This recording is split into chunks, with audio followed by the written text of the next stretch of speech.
I don't fear anything, I prepare. By preparing, it takes care of the fear problem.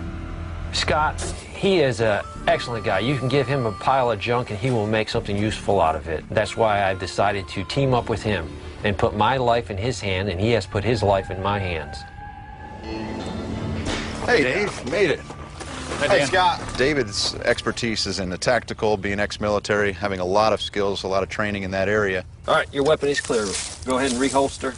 Mine is in engineering. Mine is in designing all sorts of gizmos.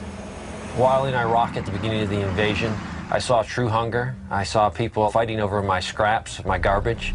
David believes American supermarkets could not stay stocked and people could not afford food if the economy collapsed.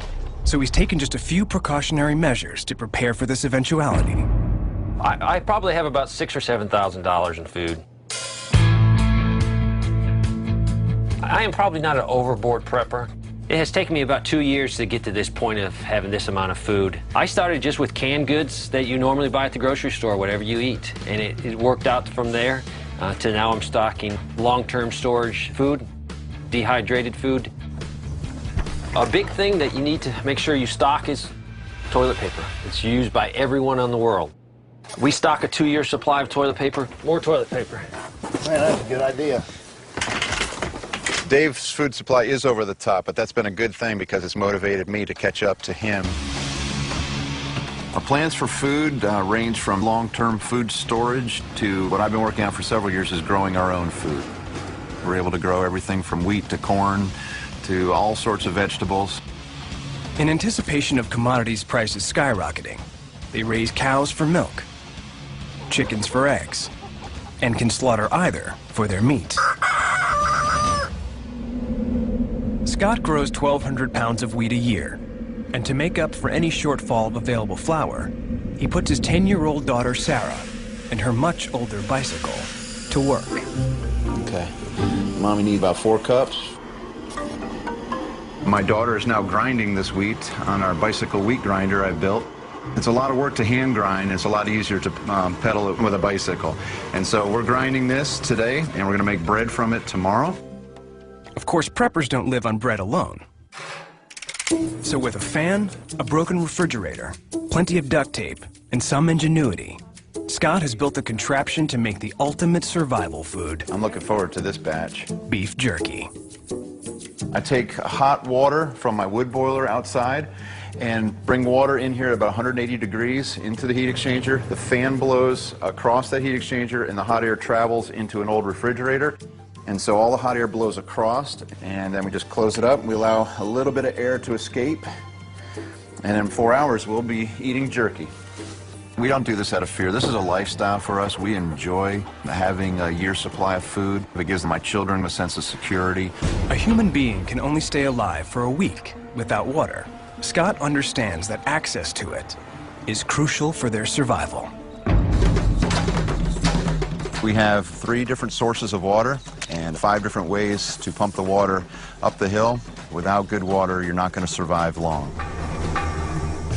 We have hydraulic ram pumps to pump water up on the hill. We have springs. Here's a solar panel that I use to pump water out of a spring, and then a drilled well that I can get drinking water out of that with a hand pump. And so I know that I can get water out of the ground for my family. If our economy totally collapses, oil, gas, and electricity could become prohibitively expensive, or even no longer available.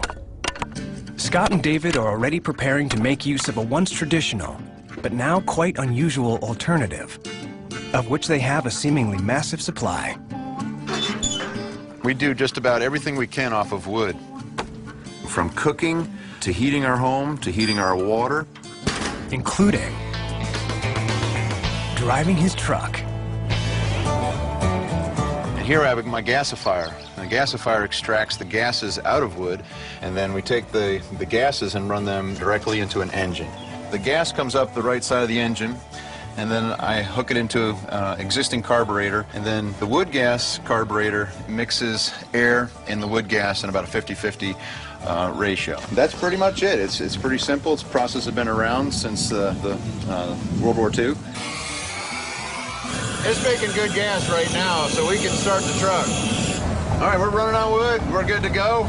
Being able to go for an afternoon joyride is nice, but if their fears materialize, this retooled 1962 Ford pickup has been customized to hook up to their generator so it can power up the entire compound.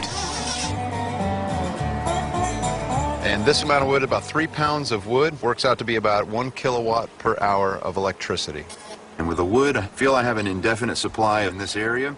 Our goal here is to have enough fuel to run a year, about 4 hours a day, keep the freezers cold, and to run any tools, machines, welders, whatever we need to run. Back at the Y2K, they thought I was crazy, but now I don't hear that as much. I am definitely not crazy. I've seen a lot of things overseas, and that has motivated me and has shaped my mindset. Today, we have 911 to call. One day, we might not have 911, so it will be your responsibility to take care of your security. In the event of a total economic collapse, Scott and David anticipate that they will come under attack from roving bands of marauders, and that they will have to protect what they have built here. If you have no plan, you will be in serious trouble because there will be no help coming. In rural South Carolina, Scott Hunt and David Kobler are making vast preparations to combat their greatest fear, a possible worldwide economic collapse.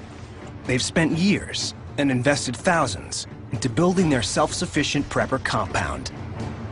However, all could be for naught if they're unable to protect it from the attackers who did not have the foresight to prepare. If you don't have food, you're going to die. If you don't have firearms, someone can take all your food. So to me, you have to balance that between firearms and food. David Kobler owns many guns and thousands of rounds of ammunition.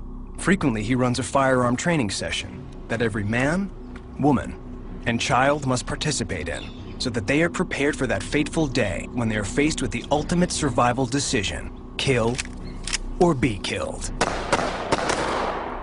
If you don't shoot every day, you do get rusty. This is a perishable skill that you have to work on always. I have multiple firearms. Each firearm is a tool in my toolbox. Excellent, that's it. Perfect. You can go ahead and pull it back like we did to make it easier for you. Feel comfortable. It's going to be a hair trigger now. Relax and do when you're ready. To be able to shoot any weapon that our retreat group has is a must. I've never shot an AR-15 before. I have 4 AR-15s, one for each family member. This weapon is important to me because it is a combat multiplier. Combat multiplier is something that makes you stronger than you actually are. Fear is really not even a word in my vocabulary. Fear will paralyze you and hold you in one spot. There will be a lot of people with nothing that will take what you have.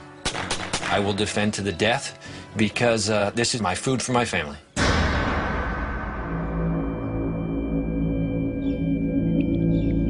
"55 acres is an almost impossible area to defend effectively. To overcome this, David has formulated a plan that creates a smaller perimeter of defense. We've decided to condense it at night and only watch about 5 or 6 acres. Today I'm looking for spots where we can put some more tripwires. These small devices are combat multipliers. They make us feel stronger and look stronger. This is a natural trail through the creek. If someone